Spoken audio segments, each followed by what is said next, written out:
Recording is on. Muy bien. Buenos días entonces de nuevo. Vamos a dar inicio a este nuevo encuentro de nuestro espacio de aprendizaje por proyectos. Antes de arrancar un poco con las cosas que,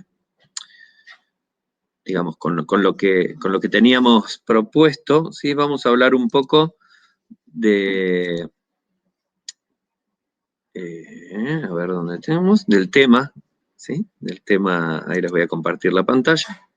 Muy bien, creo que ahí la están viendo, de aprendizaje por proyectos, ¿sí? El tema de la motivación, o sea, el tema en teoría del aprendizaje que nosotros tenemos que tratar, o digamos, es un nuevo componente del aprendizaje que tenemos que tomar en cuenta cuando vamos a pensar en esta campaña de concientización sobre educar sin castigar o sobre los efectos adversos que tiene el castigo. Tiene que ver con la motivación, ¿no es cierto? ¿Sí?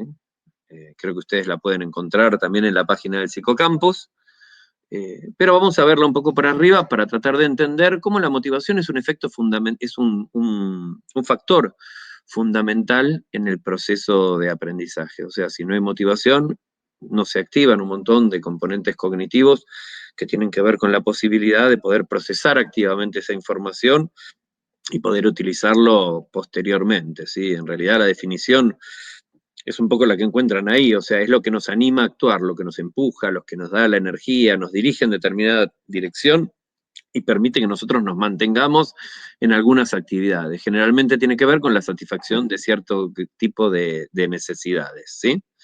Entonces, para determinar si aprendemos o cómo se aprenden, ¿sí? Es fundamental para esto. Afecta también todas las estrategias de aprendizaje que nosotros desplegamos, afecta la disponibilidad de recursos cognitivos, de alguna manera provee esa energía o está vinculado al interés que nos va a movilizar para poder poner en marcha todos estos procesos que como habíamos dicho antes, aprender es un proceso realmente laborioso, requiere mucho esfuerzo por parte de quien aprende, ¿no es cierto?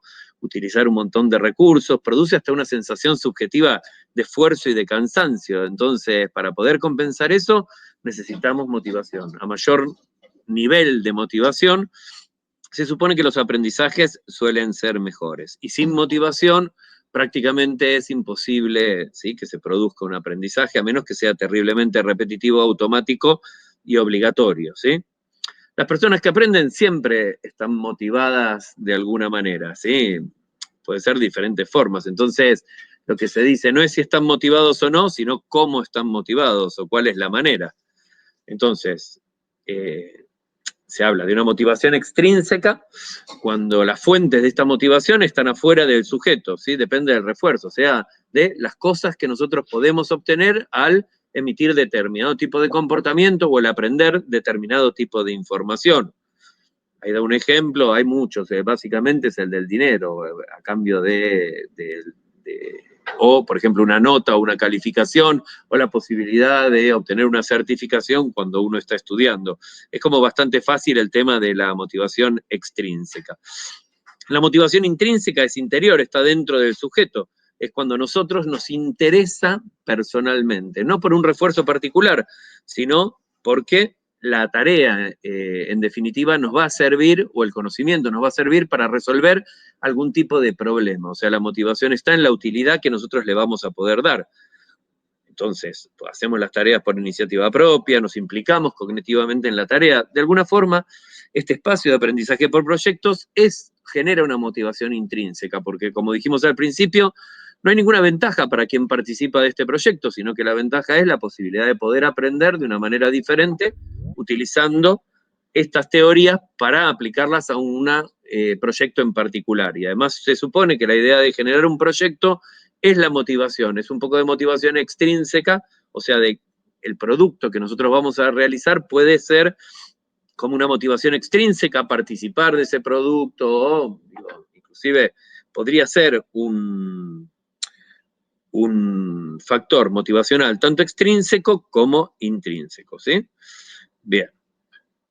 hay un montón de características, no nos vamos a detener, sino que en principio vamos a hablar un poco por arriba para después poder utilizarla como un argumento cuando nosotros vayamos a proponer qué es la información que vamos a mostrar o cuáles son las cosas que nosotros suponemos que son importantes divulgar para generar un cambio en la idea del castigo durante la crianza o también en la motivación, o sea, la información que nosotros podemos proveer puede operar como un factor de motivación extrínseca sobre las personas que la leen para dejar de hacer ciertas cosas o para aprender nuevas formas de crianza que no utilizan el castigo, ¿sí? Bien, ambos motivos, como dice ahí, coexisten, hay teorías sobre eso, o sea, la teoría del impulso, ¿sí? Como una especie de necesidad, un poco lo que yo estaba resumiendo, ¿sí? Hay teorías sobre las necesidades humanas básicas, está la de Maslow, ¿sí? Básicamente, la de competencias o autovalía.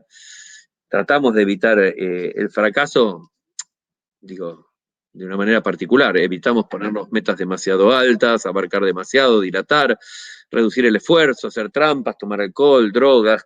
Nosotros en particular, cuando arrancamos este proyecto, una de las cosas que dijimos es vamos a tratar de tener expectativas o metas de mínimas, ¿sí? O sea, es ser capaces de poder generar algún tipo de producto que tenga una base científica, que tenga una argumentación, que esté vinculado a las teorías del aprendizaje, que permita explicar de alguna manera que la gente pueda aprender o sirva de motivación para que la gente trate de descartar determinadas prácticas que pueden producir efectos iatrogénicos, que son los que contamos y ellos a veces no saben, o para tratar de generar comportamientos o moldear el comportamiento de los hijos, particularmente los hijos, les hijos en un momento particular utilizando prácticas que no implican el castigo y que realmente son muchísimo más eficientes, ¿sí?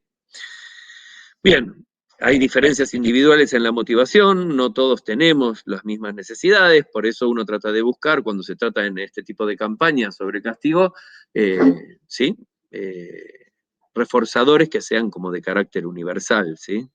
O sea, por un lado se trata de tener éxito y por el otro lado de evitar el fracaso. Nadie quiere que le vaya mal, todos quieren que le vaya bien, todos queremos lograr nuestros objetivos y no queremos fallar en eso. Entonces, para que ese tipo de cosas y se sucedan y mantener la motivación, tendemos a hacerlo de una manera particular, ¿sí? Las emociones, por supuesto, sabemos que se vinculan a esta motivación, ¿sí? O sea, tener esta cognición emocional, ¿sí? Permite que prestemos más atención, que elaboramos repetidamente, tiene que ver con esta motivación intrínseca, ¿entienden? Esta emoción que puede producir, ¿sí? Por otro lado, se dice que lo nuevo puede producir malestar, un desequilibrio o disonancia cognitiva. Imagínense que alguien que tenía como una práctica para poder lograr la crianza de sus hijos, el castigo físico, al explicarle, contarle o fundamentarle o argumentar de por qué ese castigo puede producir consecuencias adversas y de alguna manera puede ser nocivo, puede producir un desequilibrio, una disonancia. Pero ¿cómo? Si a mí me criaron así o de esta manera, ¿por qué esto falla? ¿O por qué me dicen que estoy haciendo las cosas mal? O sea, uno tiene que empezar a tomar en cuenta todo este tipo de cosas. O sea, uno no puede decirle, no, vos sos un golpeador y un maltratador, si bien desde un punto de vista lo es, porque lo que queremos no es que se sienta culpable o que ya no mire las cosas que nosotros publicamos, no generar, lo que queremos es generar adherencia, lo que queremos es gradualmente regular esas emociones que podrían despertar los estímulos que nosotros estamos presentando.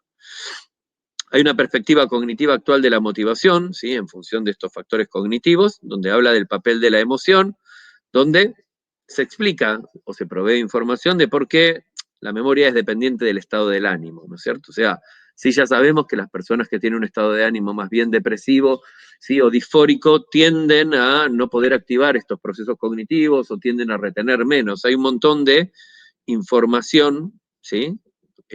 La ansiedad también, la ansiedad a veces nos hace apurarnos o ir hacia adelante o no, o nos hace sentir como preocupados, no nos permite mantener un foco atencional en un contenido. Hay como varios efectos, nosotros ya sabemos cuáles son, ¿sí?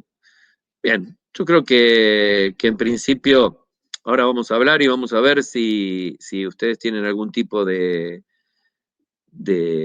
dudas sobre estas, las vamos a responder. Vamos a dejar de compartir. Bien. Creo que en términos generales que les queda claro cuál es la la importancia que tiene, ¿no es cierto?, la motivación en los procesos de aprendizaje y justificadamente en los procesos de enseñanza, que son los que nosotros estamos tratando de planificar. Para hoy nos habíamos propuesto como una pequeña tarea que era empezar a delinear los contenidos que pensábamos que teníamos que empezar a difundir o que nos resultaban interesantes para difundir.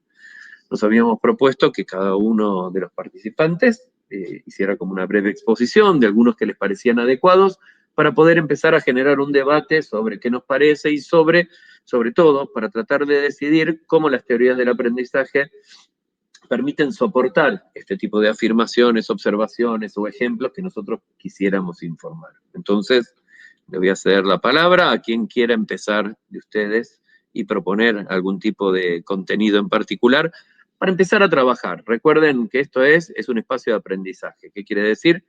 Que no sientan ninguna clase de presión, no hay ninguna clase de juicio sobre esto, sino una crítica constructiva. Se trata de criticarlo entre todos, pero no con la opción, digamos, de destrozar al otro como si fuera un rival, sino con el objetivo de mejorar ese producto, de que muchas cabezas piensan mejor que una.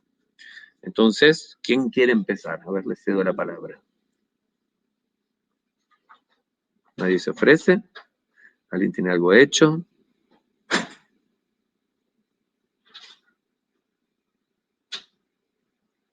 ¿No? ¿Me escuchan? Sí, te escuchamos, dale. Yo. Bueno, ayer estuve buscando un poco, no sé si puedo compartir la pantalla. Creo que sí que podés o que te puedo autorizar, ¿sí? A ver. Sería más fácil. A ver. ¿Qué te dice? Ventana, pantalla completa. Pantalla completa, ¿no? Sí, depende de lo que vos quieras. Ahí Quiero cuando te compartir abre un Word. ahí cuando te abre te muestra lo que podés compartir. Si apretás en cada pestaña te va a ir diciendo abajo qué es lo que podés compartir, que tenés abierto. Sí, yo supongo que es. Ahí, a ver.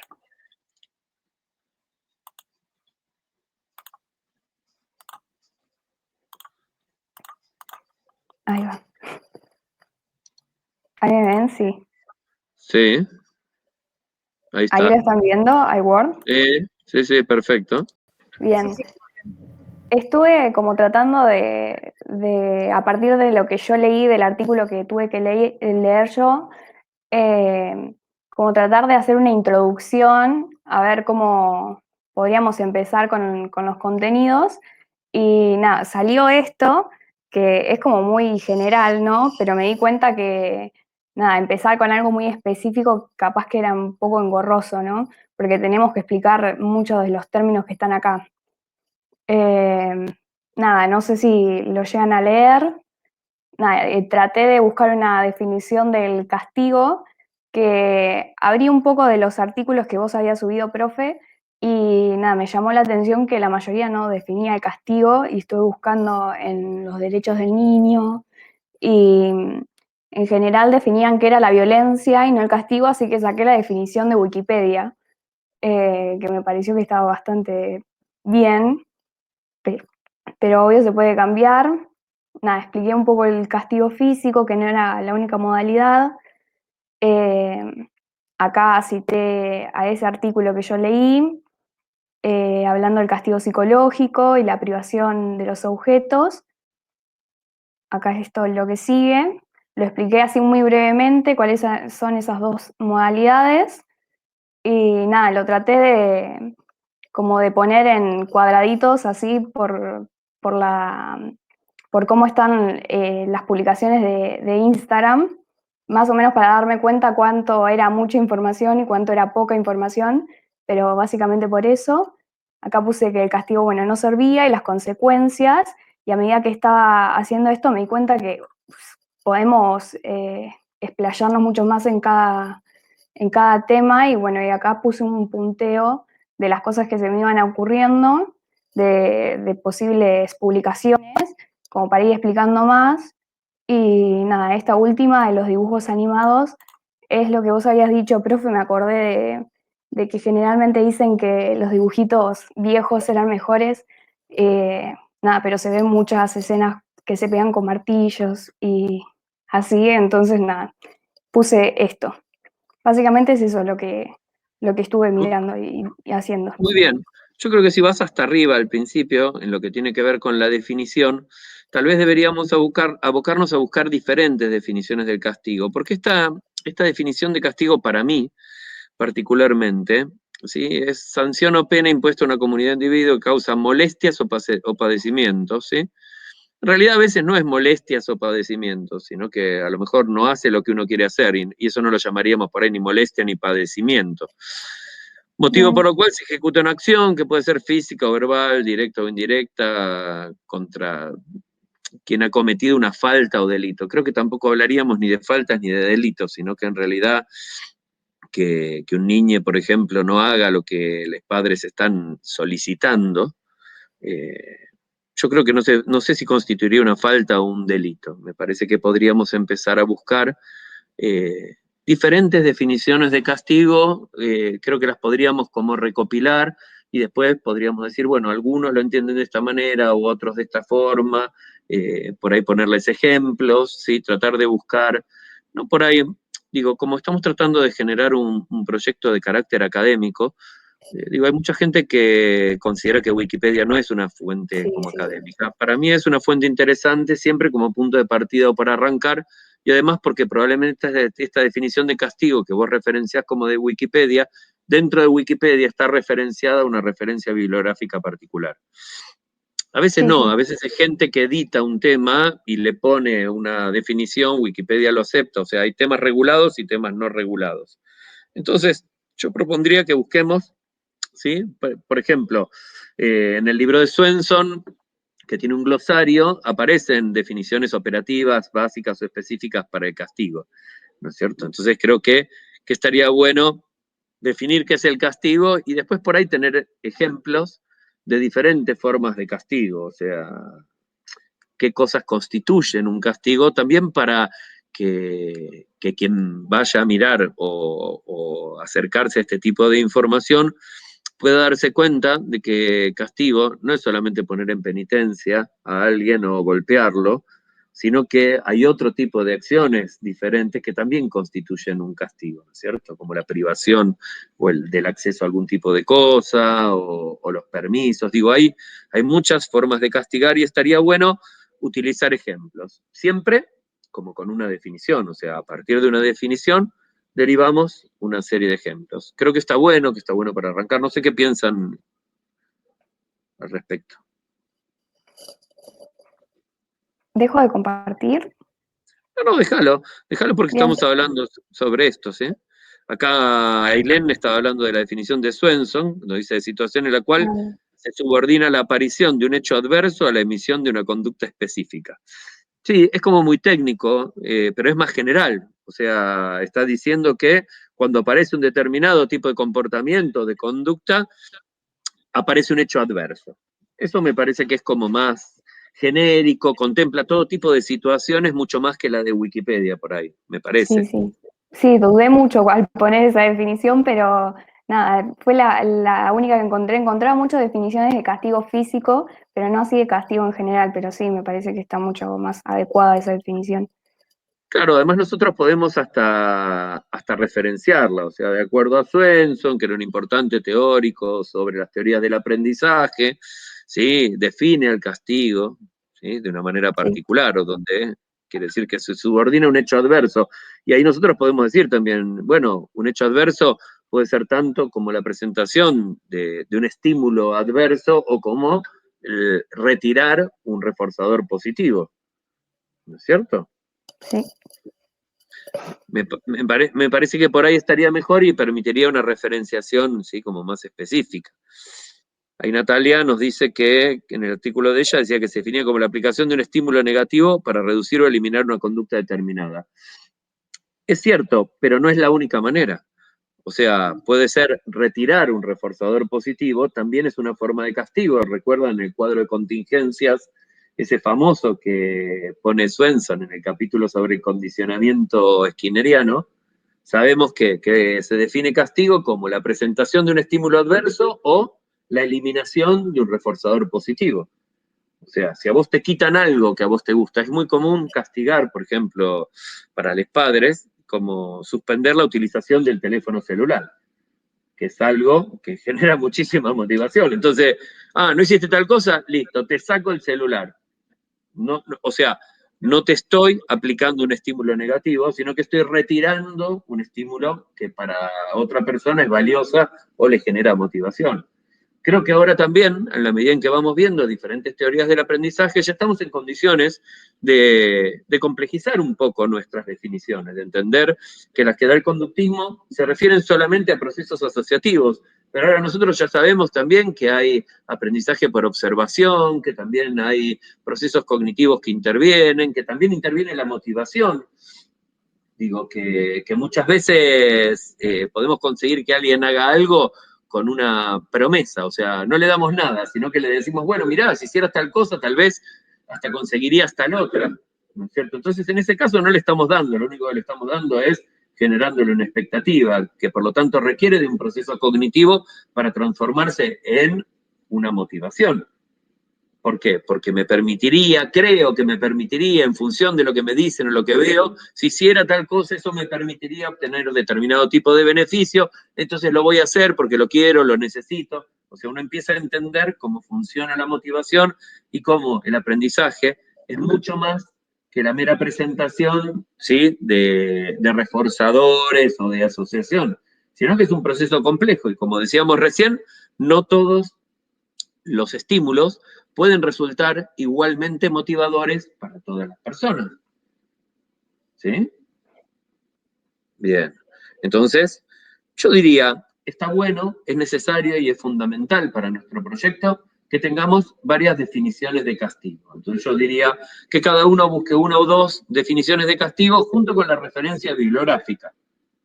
¿Sí? Entonces uno pone, de acuerdo a Swenson, 1980 y pico, el castigo es, y uno lo cita, y abajo agregamos la referencia completa. Swenson, el título del libro, el año, e inclusive la página de donde lo extraímos, que es la manera correcta de que la gente, además de que uno, si no está de acuerdo con esa definición, pueda acudir al texto para tratar de entenderla, o de última que se peleen con Swenson, no con nosotros.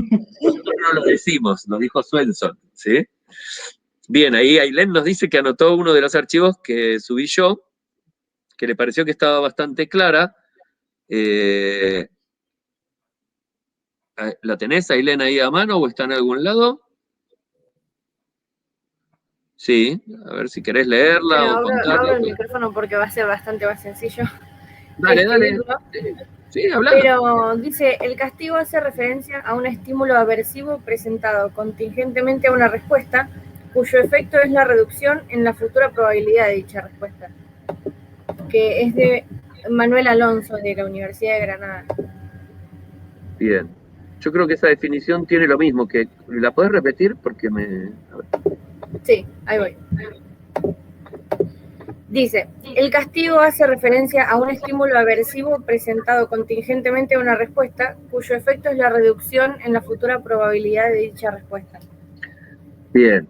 Esa definición también tiene un solo aspecto del castigo, que es la presentación de un estímulo adverso, pero sigue omitiendo digamos, el quitar o el retirar un reforzador positivo, que también es una forma de castigar.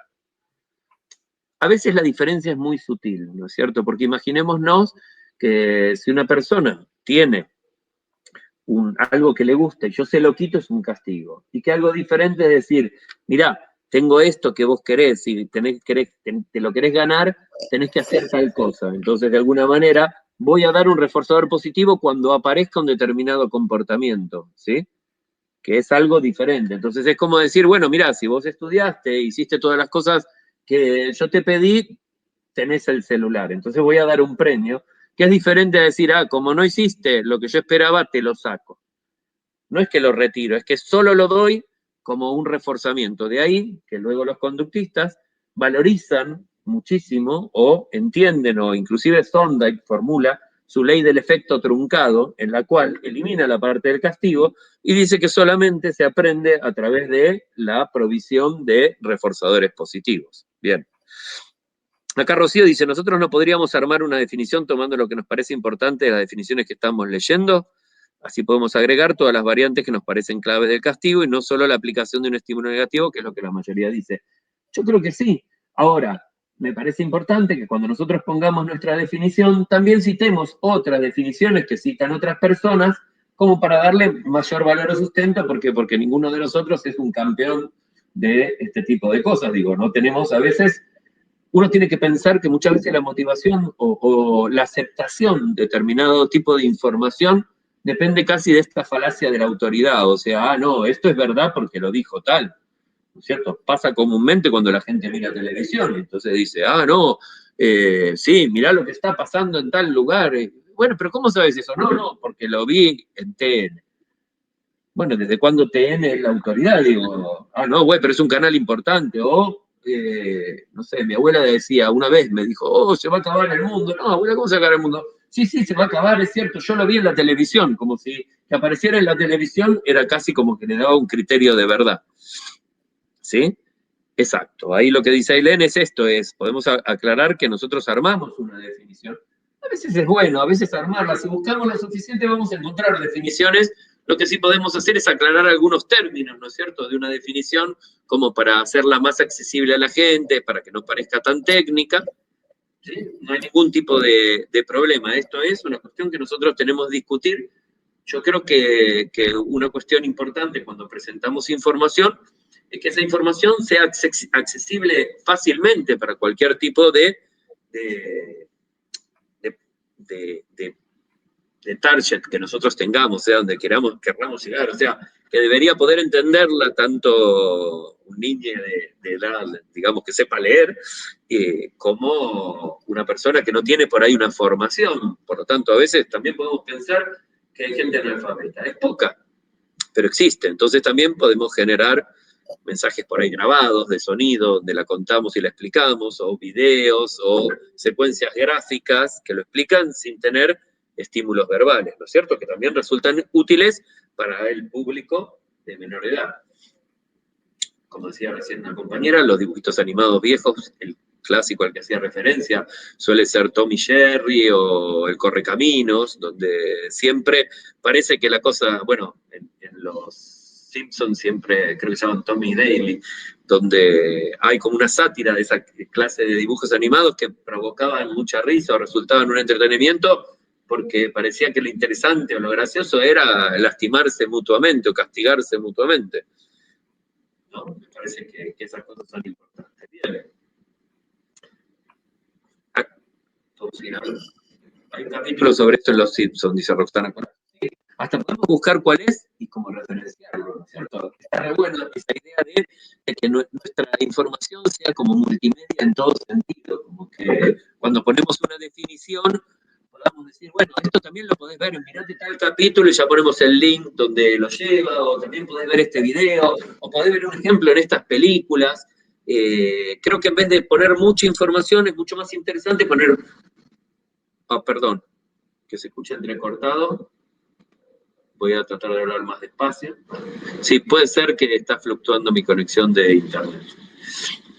Pero digo, está buena la idea de que por ahí es bueno poner menos cantidad de información, mucho más concreta, mucho más sólida, y con muchas referencias o con muchos ejemplos, que después podemos ir distribuyendo de determinadas maneras y siempre haciendo referencia a ese concepto que nosotros queremos mostrar, ¿sí? O sea, el castigo es esto, y mostramos ejemplos de castigo, ¿sí? O hacer un recorte breve de algún capítulo y subirlo directamente así, claro que sí. Piensen que nosotros vamos a tener, por un lado, redes sociales donde los mensajes son muy cortos, ¿sí? Es un tweet, o es un post de Instagram, o es una publicación en un muro de Facebook, pero que siempre van a tener una referencia, un enlace a nuestra página web, donde toda esa información va a estar mucho más ampliada, donde va a haber, tal vez, artículos completos a los que se puede acceder para buscar esa explicación. Bien. Ojo, es mi opinión, ¿eh? Recuerden que esto es participativo. Yo hablo porque me gusta hablar y porque me gusta opinar o me gusta discutir, pero ustedes también. No tienen ni siquiera que estar de acuerdo conmigo. Es más, es interesante que no estén de acuerdo conmigo, así generamos una especie de debate. ¿No? ¿Están todos de acuerdo conmigo? Bueno. Vamos entonces, a ver, sigamos un poco con lo que había dicho. El castigo físico ha sido el más utilizado desde el comienzo de la humanidad. Sí, yo digo, no estoy seguro, ojo, no lo sé, pero no estoy seguro si ha sido el más utilizado. Sí, por ahí es el más visible, pero el castigo psicológico, el asustar a la gente, imagínense que la mayor parte de las religiones tienen un montón de preceptos o de cosas donde si no haces tal cosa te vas a hacer algo. O sea, prometen o anuncian una serie de castigos terribles, pero que no los dan. Es como una tortura psicológica, que el maltrato psicológico, la humillación, castigos que no siempre son físicos también se utilizan mucho. Claro, eso, uy, Sí. perdón. No, dale. Eso, eso en el artículo también lo decía, pero bueno, como hay tan poco espacio, no lo quise poner. Pero claro, como que el castigo físico es el más visible, el que deja las cicatrices, y por mucho tiempo el castigo psicológico no se tomó como en realidad un castigo y que era considerado como parte de la relación asimétrica. Todo eso lo decía, y sí, del castigo físico, que era el más utilizado, sí, hablaba también de la religión, de la flagelación, pero sí, como hay tan poco lugar, tampoco sabía muy bien qué dejar afuera y qué poner.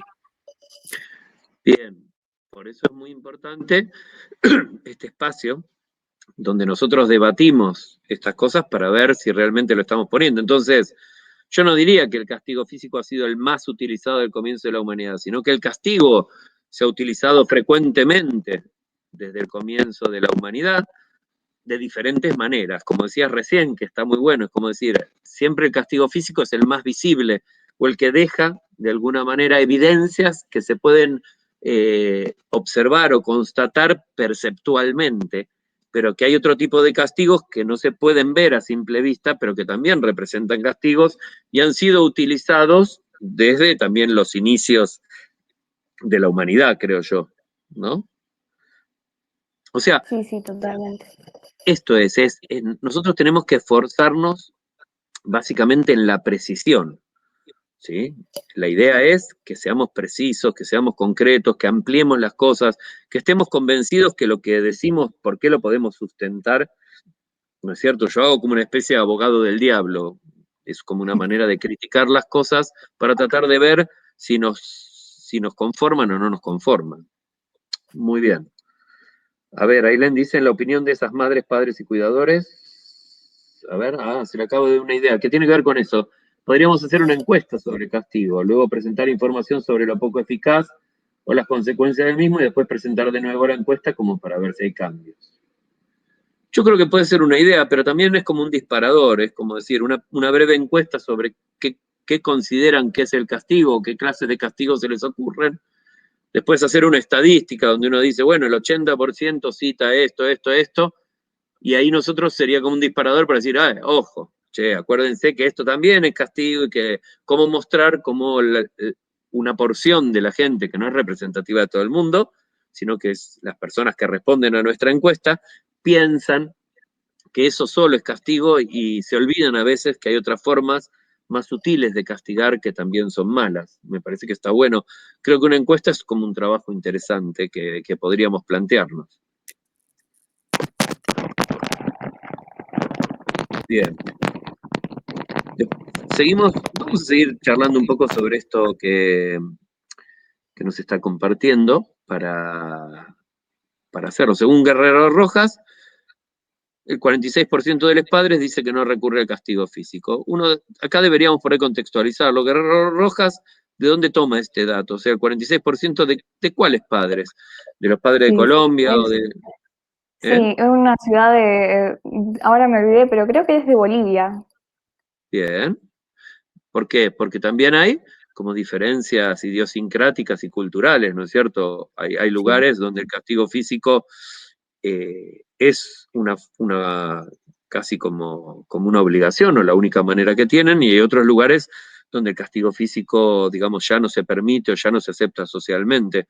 Entonces, uno tiene que contextualizarlo y uno puede decir, bueno, existen una ciudad en Bolivia donde los padres de determinado nivel socioeconómico y cultural, porque también influye, ¿no es cierto?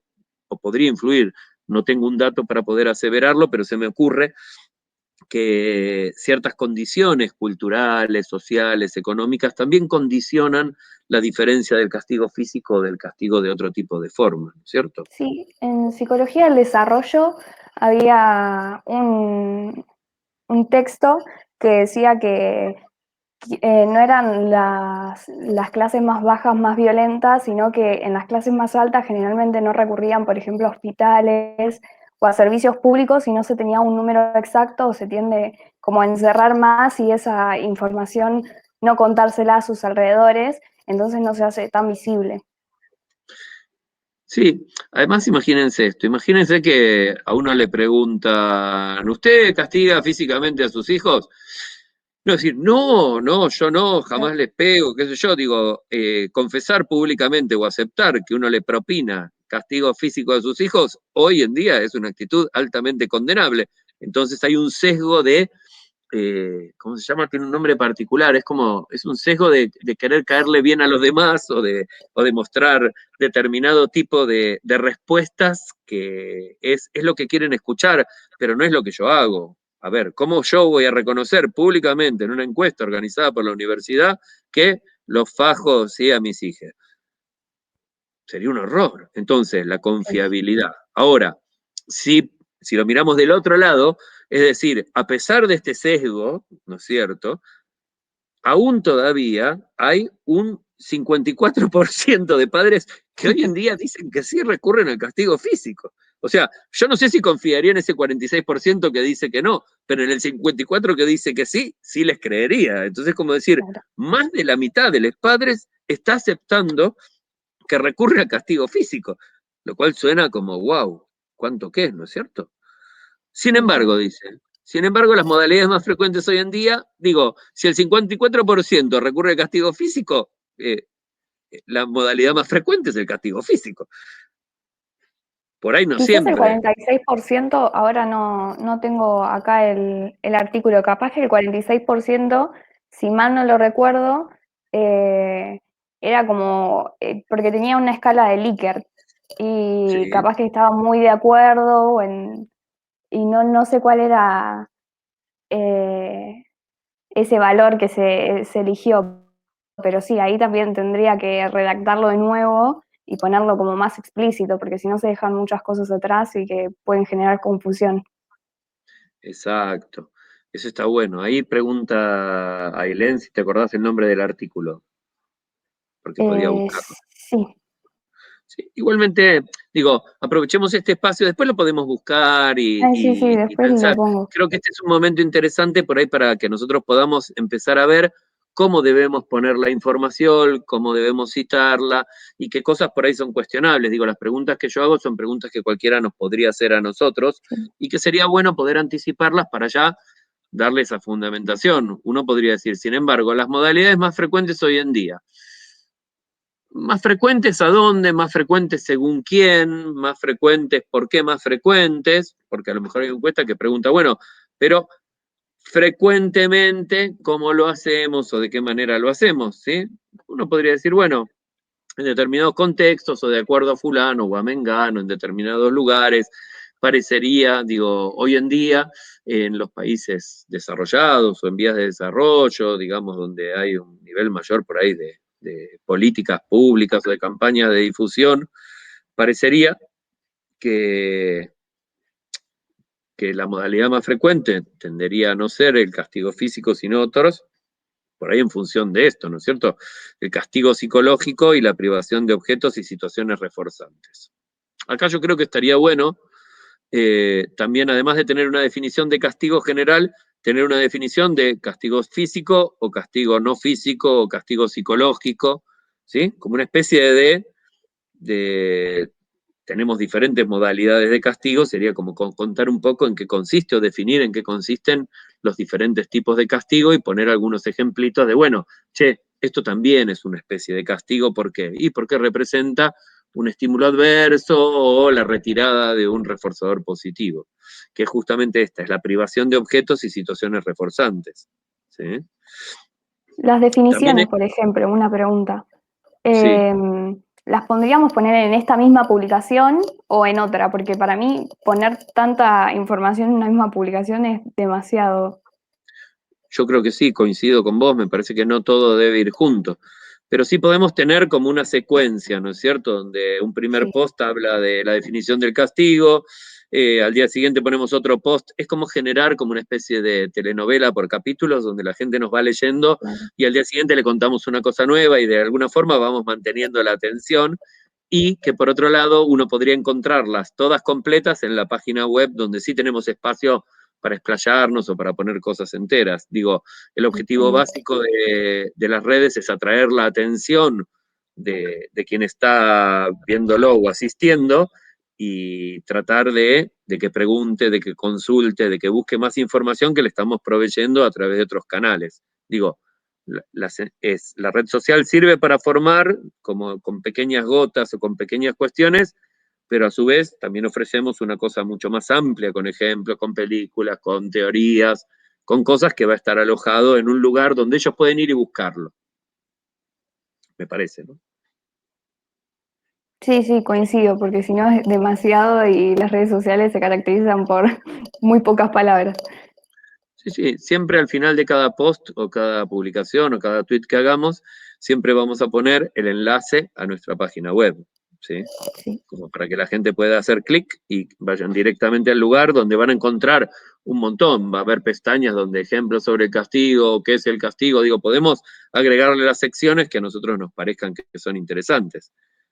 Sí me parece bueno esto que estás proponiendo de que si vamos a hablar de educar sin castigar, tenemos que hablar qué es el castigo, ¿sí? Antes de hablar de cómo educar sin castigar o sí tenemos que decir qué es el castigo, sí tenemos que alertar sobre cuáles son las consecuencias, sí tenemos que ir citando por qué los autores o los científicos que estudian el comportamiento humano dicen, afirman y confirman o tienen evidencias de que el castigo no produce buenos efectos y sí hace mal, ¿no es cierto? Como consecuencias del castigo. Bien. Después seguimos con lo que presentabas, que decía, este último método disciplinario consta de la retirada de algún privilegio o interés del niño, es decir, de un refuerzo positivo. Ejemplo de ello es, ¿cómo no trajiste buenas notas? Ahora te quedás sin celular. Mira, no lo había leído y sí, o sí lo había escuchado y me quedó el mismo.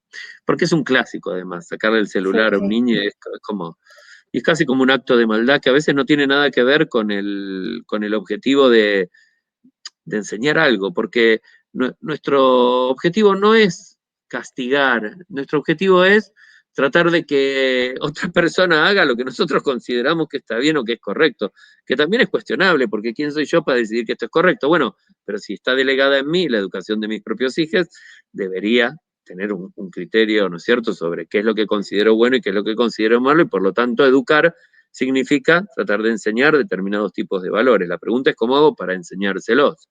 ¿Sí? Entonces, decirle, no trajiste buenas notas, entonces te saco el celular. Eso es un castigo. Ahora, si yo le digo, che, yo si fuera vos traería buenas notas, porque si traes buenas notas, podrías tener un celular o podrías usarlo mientras sigas trayendo buenas notas.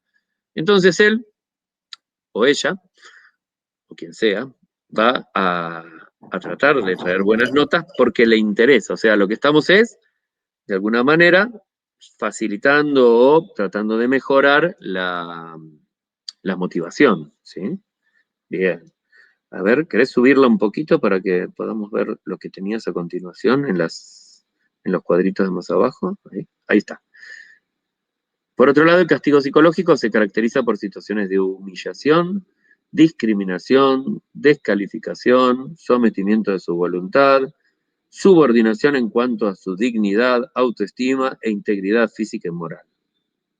¿Hay alguna más que se les ocurra?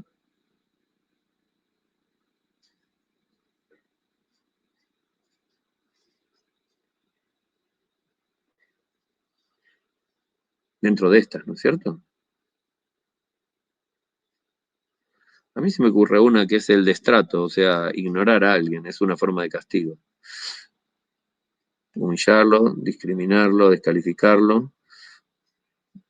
Someterlo a su voluntad, digo, para someterlo a la voluntad uno necesita castigar, es como medio subordinación en cuanto a su dignidad, autoestima e integridad física y moral. Es como rebajarlo, ¿no es cierto?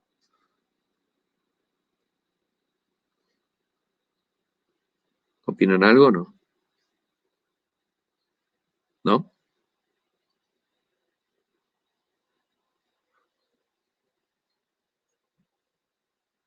Bien. Yo creo que sí, que está buena esta, que digo, a ver, estas definiciones que nos trae hoy acá, lo que podemos hacer es buscar otras definiciones para ver si se complementan, porque también está bueno a veces decir, bueno, existen varios autores diferentes que coinciden en determinadas cosas, o ver si hay algunos otros autores que proponen algún otro tipo de cosas, ¿no es cierto? O sea, el castigo sí tiene que ver con otras cosas. Muy bien, ahí ponemos, el castigo no se justifica por la simetría en la relación. Ser adulte no significa que puedes transgredir los derechos del niño, naturalmente, ni ser hombre justifica que uno pueda transgredir los derechos de las mujeres. ¿Sí? Me parece que ninguna forma de asimetría basada, en este caso, por la fuerza física, pero también por el poder económico, o por ejemplo el mobbing, donde es el estatus laboral, donde un jefe o una jefa se aprovecha de un subordinado o una subordinada solamente porque puede imponerle penas si quisiera, se aprovecha porque puede. O sea, la simetría en la relación generalmente es una fuente de la utilización de castigo. Sabemos que no, que la simetría de ninguna manera debería, justamente la simetría debería ser utilizada para la educación sin castigar, para enseñar sin castigar, donde un jefe se supone que es jefe porque tiene un montón de características o atributos que le dan determinado tipo de mayor capacidad para resolver ciertos problemas, entonces no debería castigar a un subordinado o una subordinada porque no hizo algo bien, sino que debería enseñarle cómo se hace, o sea, no debería castigar, sino que debería proveer reforzadores positivos o buscar otra manera, porque lo que le conviene no es que esa persona no haga esa cosa, sino qué cosas debería hacer, que son las que uno quiere hacer, ¿no es cierto? O en una relación de pareja, donde existe la violencia de género de un lado o del otro, ¿no es cierto? Muchas veces se basa en la fuerza física o en la personalidad, o, ¿sí? Lo más frecuente es que los hombres maltraten o castiguen o tengan de alguna manera violencia física o violencia psicológica sobre las mujeres. Pero también hay casos donde, bueno, hay muchos casos, ¿no?, que se pueden citar que son mucho más excepcionales, digo, pero de ninguna manera debería estar dada en esa simetría de fuerza, de poderes o de ningún tipo de cuestiones. Está muy buena esta frase de importante. Yo creo que podríamos por ahí elaborarla un poco más para hacerla, ¿sí?, para mostrar todo esto, o sea, no solamente de adultos y niñas, sino también de hombres y mujeres o de jefes y subordinados, ¿sí?, como en esquemas piramidales claros, como las Fuerzas Armadas, como la policía, como la iglesia, como, digo, donde por ahí alguien que tiene un rango de pastor tiene la posibilidad de perdonar o condenar a una persona bueno, porque puede, porque la gente también le da esa potestad. Bien. Desde la aparición de Skinner hasta la actualidad se sostiene que el castigo no sirve.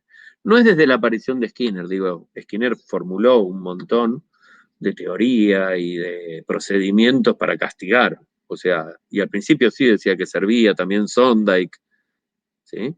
Uno podría decir, actualmente las teorías del aprendizaje sostienen que el castigo no sirve como un mecanismo, como un instrumento para modificar el comportamiento, que solamente inhibe determinados tipos de conductas, pero temporalmente, ni siquiera para siempre. O sea, el castigo nunca enseña, sino que inhibe. Con el castigo no enseñamos nada, solamente indicamos qué cosas no se deben hacer. O sea, uno aprende a no responder, pero en realidad no aprende una conducta alternativa, que es lo que uno quiere. Uno nunca quiere que una persona no responda, uno quiere que responda de una manera diferente. ¿Están de acuerdo? Díganme que sí, por lo menos. Nada, me dicen, parecen un conjunto de momias. A ver, digan, sí, no, estoy de Yo sí, acuerdo. justo tuve que apagar el micrófono, pero sí, totalmente. Bien, esto, yo hablo, a veces me da la sensación de que por ahí no me escucha, porque me están diciendo, sí, alguien más se le corta, me da la sensación por ahí que estoy hablando y que nadie me escucha porque sale todo cortado. Pero bueno, denme algún tipo de feedback, díganme, sí, pienso igual, o no, pienso diferente, o sí, o muevan la cabeza por lo menos, porque ni siquiera las veo, ¿sí? Denme feedback. Así también me motivan como a seguir adelante. Necesito una motivación intrínseca. Bien, extrínseca en este caso porque es un gesto de aprobación por parte de ustedes, ¿sí? Bien. Yo no uso tanto el micrófono porque mi compu hace muchísimo ruido, dice Aileen. Buenísimo, pero está bien. Si ustedes me mandan un mensaje escrito, para mí también es motivador. Me dan un refuerzo positivo para que yo siga hablando.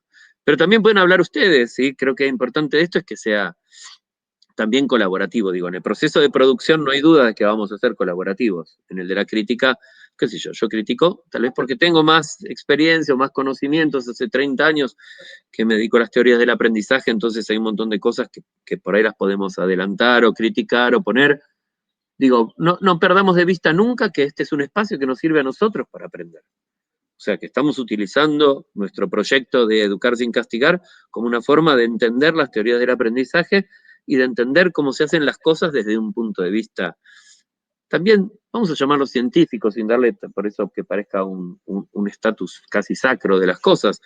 Digo, no, para mí la psicología es una ciencia que trata de explicar y predecir el comportamiento de las personas y que se basa, como toda ciencia, en la utilización de evidencias, en la presentación de hipótesis, en la puesta a prueba, que utiliza el método experimental, de que no es especulativa, de que yo no digo que el castigo hace bien porque a mí se me ocurre, o porque, bueno, a mí mi abuela me pegaba, entonces una tradición. No, digo, yo necesito mostrar evidencias que de alguna manera permitan convencer a la gente de que cuando pasan determinadas cosas se observan determinados efectos. Bien. Ahí está bueno lo que también está acá en este cartel, que ya lo habíamos adelantado. O sea, el castigo no cumple su cometido de eliminar una conducta determinada, sino que solo logra inhibirla momentáneamente. A mí me gusta traducir esto a el castigo no enseña nada. ¿Sí? El castigo solo me indica que si hago ciertas cosas no me va a ir bien, pero no me enseña. Digo, sí me enseña solamente esa información limitada, pero nunca me enseña qué es lo que debo hacer. ¿Sí? Solamente es como un señal que me dice, che, esto no lo hagas, es como una multa, es como el cartel de acá no se puede doblar a la izquierda y si doblas a la izquierda te vamos a cobrar una multa. ¿Sí? Creo que es mejor un cartel que dice sigamos derecho. Bien. Te limita a dejar de hacer algo, pero no sabes qué hacer en su lugar. Exactamente. Entonces, uno siempre decía, en el aprendizaje discriminativo, ¿sí? Hay un ejemplo particular que se da dentro de la teoría donde lo que no se quiere se castiga, luego se reemplazó el castigo por el no refuerzo y solo se refuerza lo que está bien. Entonces, no siempre es, digo, fácil reforzar lo correcto, porque también se puede generar, ¿no es cierto? Uno puede generar niños especuladores, donde, hice esto, bueno, ¿qué premio me vas a dar? Donde cada cosa que hacen vienen a reclamar un premio. Claro. Sí. Como decía, tómatela, ¿viste? Digo, hacer las cosas bien es bueno para vos. Sí, bueno, pero si yo ayer hice esto y me diste un caramelo, y y el caramelo, digo, bueno, a lo mejor por eso Skinner tenía razón cuando decía que los programas de refuerzo que mejor funcionaban eran los programas de razón variable. ¿Qué quiere decir? Que uno debía emitir la conducta, pero uno nunca sabía cuál era la que iba a ser reforzada, que es como el caso del juego, donde uno juega, básicamente juega a los juegos por dinero, imaginemos el Kini, ¿no es cierto? O el Loto. La gente apuesta. ¿Y por qué apuesta y gasta dinero? Y porque cree que algún día va a ganar. Algunos ni siquiera ganaron nunca, por lo tanto ni siquiera sería un condicionamiento en términos skinnerianos porque nunca recibieron un reforzador positivo. Pero sí vieron que otros ganan, sí leen la noticia, sí, tal apostador se ganó 150 millones de pesos en el loto, y uno dice, uy, qué bueno, bárbaro, ahora si yo no apuesto no voy a ganar, entonces apuesto y no gané. Bueno, pero como el reforzador viene con un programa de razón, que la razón es apostar, y es variable, ¿qué quiere decir? Que no sé cuándo voy a ganar. Ahora, lo que sí sé es que si no apuesto, nunca voy a ganar. Bien. Aileen dice que a su sobrino le dijimos que a veces el premio era bienestar para él mismo, en otras palabras, claro. Entonces a veces viene y me pregunta, ¿el premio de esto me lo das vos? Es alegría de mí para mí. Bueno, está buenísimo ese ejemplo, yo hasta lo guardaría como para ponerlo, ¿no es cierto?, en algún lado. Porque es muy bueno, ¿sí? Ese beneficio de esto es alegría de mí para mí, entonces me tengo que poner feliz. Y no le suena como un premio, pero bueno, sí, en realidad uno tiene que tratar de generar esas cosas, de que uno pueda entender que ciertas cosas son un beneficio para uno. Lo que pasa es que a veces las niñas no lo ven de una forma tan tangible o tan clara. ¿Bien? Y además nos había puesto en adición, las consecuencias producidas por los métodos disciplinarios pueden llegar a ser duraderas y acompañar a la persona por el resto de su vida, aun cuando el castigo haya sido efectuado en la infancia. ¿Quiénes me dan ejemplos de esto? ¿Cómo, profe? Esta última parte que estamos viendo en la pantalla que dice, y en adición, las consecuencias producidas por estos métodos disciplinarios, o sea, las consecuencias del castigo, pueden llegar a ser duraderas y acompañar a la persona por el resto de su vida, aun cuando el castigo haya sido efectuado en la infancia. Natalia buscó fotos de castigo en la escuela. Está bueno, sí, me gustan. Pero ahora, a ver esto, ¿a alguien se le ocurre un ejemplo de un castigo que haya sido efectuado en la infancia que produzca consecuencias que llegan, que acompañen a una persona por toda su vida? Yo, profe. Dale. Yo en carne propia lo viví. Cuando estaba en primer grado, hace mucho, me acuerdo que me había olvidado, no sé, no llevé, o mi mamá no se acordó de darme, tenía que llevar papel para picar. Antes se picaba con un punzón. Entonces tenía que picar una manzanita. Y yo tenía un pedacito nada más de papel glacé. Y como no lo había llevado, la maestra, delante de todos los chicos, bueno, me retó y me puso en penitencia, mirando el pizarrón. Y estuve así hasta que mi mamá me llamó, y eso me costó muchísimo a mí. Después, no sé si se me escucha bien. Sí, perfecto. Bueno, y después me costó muchísimo, tal es así que toda la primaria estuve como sobreadaptada quizás al colegio, con una ansiedad bastante caracterizada porque me ponía mal cuando me olvidaba algo, o me ponía mal cuando no podía completar una tarea, bueno, y un montón de cosas, pero fue hasta el día de hoy, me acuerdo, y voy a cumplir casi 50 ya. Y aún hoy feo. tratás de no olvidarte las cosas. Aún hoy tengo una ansiedad terrible por no olvidarme, por no dejar nada que no esté terminado, y bueno. Está bien. Lo seguí llevando. Son este tipo de ejemplos, ¿no es cierto? Que sobre todo cuando se está formando la personalidad, ¿sí?, de alguien. Claro, estos y por eventos, un papel glacé. O sea. Sí. El papel glacé fue lo tonto, o sea, fue el comportamiento por el cual recibiste un castigo que no tenía ni siquiera ninguna relación ni ninguna correspondencia. O sea, lo que estaba tratando de castigar esa profesora o esa maestra era el hecho de no haberle hecho caso, no cumplir con una consigna. Acá si no cumplís con una consigna, no importa si es un papel glacé o una cosa, es leña.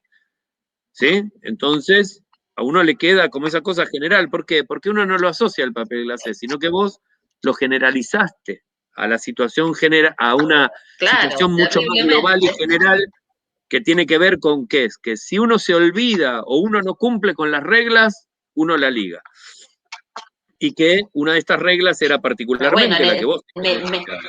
Lo extrapolé al trabajo y a todos los ámbitos de la vida después, porque bueno, es lo que trato en terapia. Muy bien. Y cuando alguna persona se olvida algo, ¿cómo reaccionás? Y ahora lo trabajé muchísimo a eso, pero reaccionaba mal. No solamente uno sufre el efecto, sino que además uno lo replica. Claro. Bien. Me costó mucho trabajar todo eso, pero bueno, yo digo años de terapia por no picar la manzanita de color rojo, que fue terrible, así que bueno. Bien, y probablemente ha habido otros ejemplos parecidos que también lo han reforzado y que a veces uno no los tiene tan presentes. Sí, seguramente, sí. Sí. Ahí Ailén nos dice dificultad para socializar. A ver, Ailén, ¿tenés un ejemplo más concreto? Sí, pasa que yo lo pensé porque tuve una especie de experiencia parecida a la de la compañera. Yo creo que ya mencioné acá que cuando era chica, si hablaba en clase o algo, a mí y a mis amigas nos retaban mandándonos a pintar escenografías de actos o demás. y casi siempre eran solas, o sea, si bien nos castigaban a las 3 juntas, cada una se tenía que ir a un lugar distinto a hacer una cosa distinta. Y yo me doy cuenta, bueno, hace ya un par de años que empecé terapia y me di cuenta que eso me dificultó en el trabajo en grupo. Ahora a mí me cuesta muchísimo trabajar en grupo porque siento que hay algo que está mal, hay algo que está funcionando mal, entonces yo me tengo que ir a hacer algo sola y después de último unirme. No se nota, en este grupo trabajás bastante bien y participás un montón. Ay, llevo 2 años de terapia con esto igual, ¿eh? Bien. Sí, ojo. ¿Por qué? Bueno, Porque profe, a mí me pasó en los grupos, Sí. a mí también me pasó con los grupos, porque lo que me pasaba a mí, que por ejemplo, ya de grande también, que bueno, por suerte lo pude manejar o lo estoy manejando, que cuando me tocaban hacer trabajos prácticos, por el hecho de presentarlo en tiempo y forma y como tiene que ser, y tener miedo de que los demás se olviden de hacer las cosas o que directamente no las hagan, terminaba haciendo todo yo. Entonces me generaba un estrés terrible porque en lugar de repartir por ahí a veces las cosas para poder presentar o poder discutirlo, yo lo hacía todo para que después me critiquen y poder cambiar las cosas que estaban mal para los otros. Entonces me generaba un trabajo terrible, pero bueno, era porque era demasiado responsable quizás también. Sí, y a veces uno no, implica también que uno no puede trabajar en grupo de esta manera particular. Bien, ya llevamos más de una hora. Si lo agrandamos mucho más, después no se puede grabar. Yo les diría que en función de lo que estuvimos charlando hoy, sí que se dieron cuenta por ahí cómo tenemos que hacer las cosas. ¿Y quién es que está presentando esto? Que no veo el nombre. Agustina.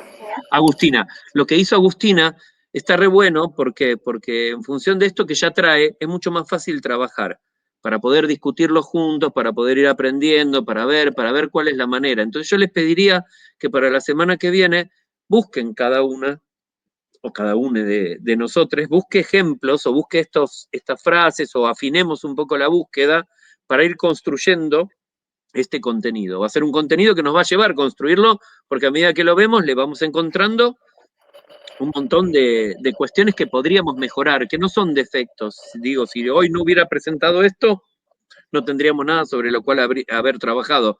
Entonces le pediría que piensen un poco en lo que estuvimos viendo hoy, en cómo lo hicimos, y traigan material para que podamos trabajar la semana que viene, también vinculándolo y ligándolo a las teorías del aprendizaje, o fotos de Mafalda, o fotos de castigo, cualquier clase de estímulo que a nosotros nos permita vincular las teorías del aprendizaje a eso que vamos a usar y empezar a seleccionarlo o guardarlo en algún lado como una carpeta de contenidos que sí vamos a distribuir o a socializar, ¿sí? Lo podemos guardar en el drive del mail mismo, que tenemos acceso Sí, todos. exacto. Sí, creo que mandaste un mail que todos tenemos permiso para entrar o para compartirlo. Sí, está en el grupo de WhatsApp. Buenísimo, perfecto. Entonces lo podemos guardar ahí en ese drive, que es mucho mejor que guardarlo en la wiki. O sea, el Psicocampus tiene como recursos limitados, pero lo podemos guardar en ese drive. ¿Por qué? Porque en algún momento cuando nos sentemos a hablar con el diseñador de la página web, le vamos a dar directamente, mirá, acá están los contenidos, esto es lo que queremos poner. ¿Sí? Bien. Muchas gracias por venir, está muy bueno. A ver, Cecilia había preparado una especie de publicación con respecto al lenguaje y al uso que le vamos a dar en las páginas. Está muy bien esa publicación. La pueden pasar por el grupo de WhatsApp. Recuerden que nuestro grupo de WhatsApp funciona todos los días y a toda hora, que uno tiene la posibilidad de verlo y comentarlo cuando uno lo ve o cuando tiene ganas. Digo, no necesariamente, y no es obligatorio, y es asincrónico. Digo, no necesitamos verlo de inmediato. Y genera también, es un muy buen recurso para continuar la discusión fuera del tiempo que tenemos presencial o sincrónico, ¿sí? Así que denle, vamos agregando cosas al drive, así la vamos mirando, y el jueves que viene nos encontramos y seguimos. Ahí Natalia preparó un póster con la información que tenía el artículo. Buenísimo, pasalo a WhatsApp o pónganlo en el Drive, ¿sí? Y entonces todos lo podemos mirar o por ahí mandamos un mail al grupo, porque también tenemos los mails de cada uno dentro del Drive, ¿sí? Cuando nos otorgan permisos para editar, uno va a ver quiénes son todas las personas y pueden mandar mensajes de grupo. ¿Sí? Así que bueno, quedamos así entonces. ¿Alguien tiene alguna pregunta, alguna duda? ¿No? Bueno, muy bien. Que tengan un muy buen fin de semana y nos vemos el jueves de la semana que viene. ¿Sí? Chau, hasta luego. Hasta la semana que viene. Gracias. Chau, chau. Voy a detener la grabación y después la pongo en la página.